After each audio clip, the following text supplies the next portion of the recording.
I'm a qualified physiotherapist. I don't need to learn how to teach because I'm a physiotherapist.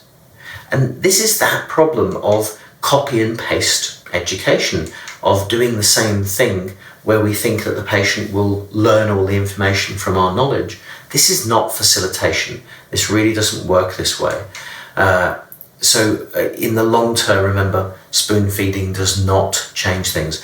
A doctor in this study also said this. It was quite interesting. If you read this quote, what you see is something that when I'm talking to clinicians, they recognize this problem. This doctor is saying the fact that, well, I've not really learned how to teach, but what I am doing is I'm teaching how I think people need to be taught. For example, my history teacher at school was fantastic. He taught me in a certain style, in a certain way, and it worked for me. So therefore, I can now assume that education for everybody works in the same way. So I'm going to teach my patients in a similar way to how my history teacher taught me. But this is the problem, is that, we don't have those skills and we then make assumptions about our ability to teach. We know that education is this huge part of modern day healthcare. It's an enormous part of what we do. Yet, very few of us have the teaching skills necessary to be able to do this very, very well.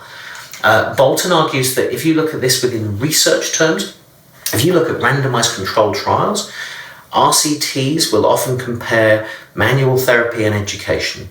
The inclusion criteria for the manual therapy group are really stringent. You have to be qualified for 10 years. You have to have qualifications in manipulations and manual therapy, almost like the Obi-Wan Kenobi of manual therapy. Really high, stringent inclusion criteria for that group. For the education group, the inclusion criteria are usually really slim. When did you qualify?